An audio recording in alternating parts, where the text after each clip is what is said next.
সাথে গঞ্জাম টাইগার জিন্দাবাদ, হরিবর সাথে গঞ্জাম টাইগার জিন্দাবাদ। হইচই সৃষ্টি হয়েছে কিন্তু আমি সোশ্যাল মিডিয়া দেখুଛୁ ସବୁ ଦେଖୁଛୁ କିନ୍ତୁ ଯୋଉଟା ଭକ୍ତ ଦାସ ରମେଶ ଜେନା ଆରୋପ ଲଗାଉଛନ୍ତି ଏଇଟା ମିଛ କଥା। କାହିଁକି ନା ଏ ଯେଉଁ ପଇସା ମୁଣ୍ଡ ବିକିଦେଲା ପଇସା ନେଇଗଲା ଏଇଟା ରମେଶ ଜେନାକୁ କେବେ ପଇସାର ଅଭାବ ନାହିଁ କି ରମେଶ ଜେନା କାହାକୁ କେବେ ପଇସା ନିଏନି, ଦିଏସି ପଇସା ଦିଏ ଲୋକକୁ, ଗରିବ ଲୋକକୁ ଦିଏ ପଇସା, ନିଏନି କେବେ। କିନ୍ତୁ ଯେଉଁ ଭକ୍ତ ଦାସ ବୟାନ ଦେଉଛନ୍ତି ଯେ ବାଘ ଗଞ୍ଜାମର ବାଘ ଘାସ ଖାଇଦେଲା, ତାଙ୍କ ଏରିଆରେ ବାଘ ବାଘ ଥିବେ ଘାସ ଖାଉଛନ୍ତି, ଆମ ଏରିଆର ବାଘ କେବେ ଘାସ ଖାଇନି, ସେ ଜାଣିନାହାନ୍ତି ବୋଧେ, ସେ ଜଙ୍ଗଲ ଏରିଆ ରହିଛି ତ ଜାଣିନାହାନ୍ତି। ଆମ ଏପଟେ ଜଙ୍ଗଲ ଆଉ ସେ କ'ଣ କହିବେ ଯେ ବାଘ ଘାସ ଖାଇଦେଲା। ଯେଉଁ ପରିସ୍ଥିତିରେ ରମେଶ ଜେନା ଗତି କରିଛି 2014 ସାଲରୁ ଆଜି ପର୍ଯ୍ୟନ୍ତ, ସେତେବେଳକୁ ଭକ୍ତ ଦାସ କେଉଁଠି ଥିଲେ? ଭକ୍ତ ଦାସ କେଉଁଠି ଥିଲେ? ଭକ୍ତ ଦାସ ମେ ଫାଇର ହୋଟେଲରେ ଥିଲେ।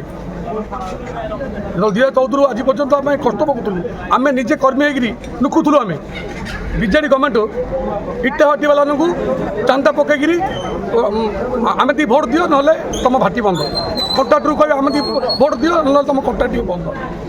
ରମେଶ ଜେନା ସାଙ୍ଗରେ ଯିଏ ଅଛି ତାକୁ ହଇରାଣ ହରକତ କରୁଛନ୍ତି, ତାର ପ୍ରତିଶୋଧ ରମେଶ ଜେନା ନେଇନାହାନ୍ତି। ଏ ସାନଖଣ୍ଡି ନିର୍ବାଚନ ମଣ୍ଡଳୀ ପାଇଁ ବୋଲି ସିଏ ସ୍ୱରୂପ ସାରିଛନ୍ତି, ନେଇକି ଠିକ୍ କରିଛନ୍ତି। ଆମେ ସମସ୍ତେ ପଛରେ ଅଛୁ, ରହୁ ମଲା ପର୍ଯ୍ୟନ୍ତ ରହୁ। ଯେଉଁଦିନ ପର୍ଯ୍ୟନ୍ତ କଂଗ୍ରେସ ପାର୍ଟିରେ ଅଛନ୍ତି ସେଦିନ ପର୍ଯ୍ୟନ୍ତ କଂଗ୍ରେସ ପାର୍ଟି ଟେଷ୍ଟିବ ନାହିଁ। ଆପଣ ଦେଖୁଥିବେ ଏବେ 2-4 ଦିନ ତଳେ ସେ ଗୋଟେ ଦେଶ ରାଜ୍ୟରେ ତା ପୁଅ 3 କୋଟି ଜଣଙ୍କୁ ମାଗୁଥିଲା ଟିକଟ ଦେବା ପାଇଁ। ଆପଣ ଶୁଣୁଥିବେ ସମସ୍ତେ ମିଡ଼ିଆ ବାଲା ଶୁଣୁଥିବେ 3 କୋଟି ମାଗୁଥିଲା। ସେଇଟା ମିଛ କି ଭାଇରାଲ ହେବାଟା? ସେମାନେ ପଇସାରେ ହଲଚଲ ହେବା ଲୋକ। ଆଉ ଗୋଟିଏ କଥା କହୁଛି, ଆଜକୁ 1.5 ବର୍ଷ 2 ବର୍ଷ ହେଲା ମେ ଫାଇରେ ଅଛନ୍ତି। ସେ ବିଲ୍ କିଏ ପୈଠ କରୁଛି? ଭକ୍ତ ଦାସ ଦମ ଅଛି ସେ ସର୍ବଦାନ କରୁ କାହା ନାଁରେ ମୁକ୍ ହେଇଛି, ଆଉ ସେ ବିଲ୍ କିଏ ପୈଠ କରୁଛି? ଯଦି ଭକ୍ତ ଦାସ ଏତେ ଜାଣିବା ଲୋକ, ଏତେ ଚତୁର ଲୋକ, ସେ ବିଲ୍ ଯାକ ସର୍ବଦାନ କରନ୍ତି। ଏଇଟା ହେଲା ଆମ ରମେଶ ଜେନା ଯୁଆଡ଼େ ଆମେ ସିଆଡ଼େ, ରମେଶ ଜେନା ଯେଉଁ ପାର୍ଟି କିଛି ଆମେ ସେ ପାର୍ଟି, ଯେଉଁଠି ଆମେ ସେଇଠି। ସଭା ପରେ ଯେଉଁ ହଲଚଲ ସୃଷ୍ଟି ହେଇଛି ଏଇଟା ମିଛ ଆରୋପ। ଆମର ରମେଶ ଭାଇ ଆମର ମୌଡ଼ମଣି କହିଲେ ଅତ୍ୟୁକ୍ତି ହେବନି, ସାନ କମିଟିର ମୌଡ଼ମଣି। ସିଏ ଯଦି ଇଚ୍ଛା କରିବେ ତାଙ୍କେ ଯୁଆଡ଼େ ଯିବେ, ଆମ ସାନ କମିଟି ସାରା ନିର୍ବାଚନ ମଣ୍ଡଳୀର ଭୋଟର ଭାଇ ଭଉଣୀମାନେ ସେପଟେ ଯିବେ। ଆଉ ସିଏ ଜଣେ ଅତି ସଚୋଟ ବ୍ୟକ୍ତି, ସିଏ କାହାର ଅପକାର କରିବା ବ୍ୟକ୍ତି ନୁହନ୍ତି।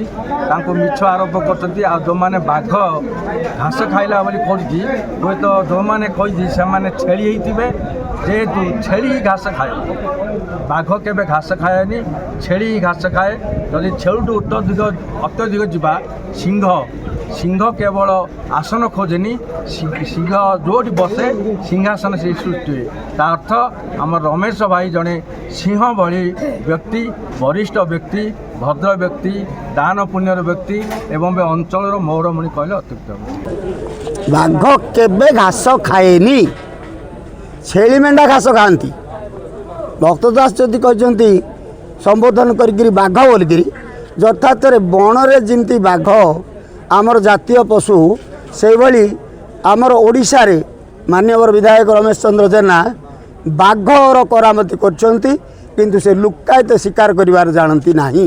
କିନ୍ତୁ ମୁଁ ତାଙ୍କର ସମ୍ମୁଖରେ କହେ, ଆଉ ନିରପେକ୍ଷ ଭାବରେ ସେ ନିଜର ମତଦାନ ଦିଅନ୍ତି। ଏବେ ମଧ୍ୟ ନିରପେକ୍ଷ ଭାବରେ ମତଦାନ ଦେଲେ ସତ୍ୟରେ ସୃଷ୍ଟି ପରିଚାଳିତ, ସତ୍ୟ ନ୍ୟାୟର ପ୍ରତୀକ ହେଲା ନିରପେକ୍ଷ। ସେ ଆଜି ନିରପେକ୍ଷ ଭାବରେ ମତଦାନ ଦେଇଛନ୍ତି। ଦିଲ୍ଲୀପ ରାୟ ଜଣେ ବିଜେଡ଼ି, ବିଜେପି ତଥା କଂଗ୍ରେସ 3 ଦଳର ସମର୍ଥନ ଭିଡ଼ି ପାଇଥିଲେ, କିନ୍ତୁ ବିଜେଡ଼ିର 8 ଜଣ, କଂଗ୍ରେସର 3 ଜଣ ତାଙ୍କୁ ଭୋଟ ଦେଲେନି। ଏ ଭିତରେ କିଏ ବିକା କିଣା ହେଇଥାଏ, କିନ୍ତୁ ଆମର ରମେଶ ଚନ୍ଦ୍ର ଜେନା ଯିଏକି ଆମର ବିଧାୟକ, ମୁଁ ତାଙ୍କ ସହିତ ଅଳ୍ପ ସମୟ କଥାବାର୍ତ୍ତା କରିଛି। ଅନେକ ଉଦାହରଣ ମୁଁ ଜାଣିବାକୁ ଶୁଣିବାକୁ ପାଇଛି, ଜାଣିଛି। ସେ କିଣା ବିକାର ଲୋକ ନୁହଁ। ଯାହା ଉପାର୍ଜନ କରନ୍ତି ସେଥିରୁ 90ରୁ 95% ସେ ଗରିବ ଜନସାଧାରଣଙ୍କୁ ବାଣ୍ଟି ଦିଅନ୍ତି। ସମସ୍ତେ 5 ଜଣ ଶିକ୍ଷକଙ୍କ ସହିତ ମୁଁ ମିଶିଲି, ସେମାନେ ମୋର ଛାତ୍ର ଥିଲେ। ସେମାନେ କହିଲେ, ଆଜ୍ଞା ଆପଣ ରମେଶ ଜେନାର ଲୋକ? ମୁଁ କହିଲି ନାଇଁ, ମୁଁ ରମେଶ ଜେନାର ଲୋକ ନୁହଁ। ରମେଶ ଜେନା ଯାହା କାର୍ଯ୍ୟ କରୁଛନ୍ତି ମୁଁ ତାକୁ ସମର୍ଥନ କରେ। ମୁଁ ତ କମ୍ୟୁନିଷ୍ଟ। ମୁଁ ଫରୱାର୍ଡ଼ ବ୍ଲକରେ 2 ବର୍ଷ, ତାପରେ ମୁଁ କମ୍ୟୁନିଷ୍ଟ ଅଛି।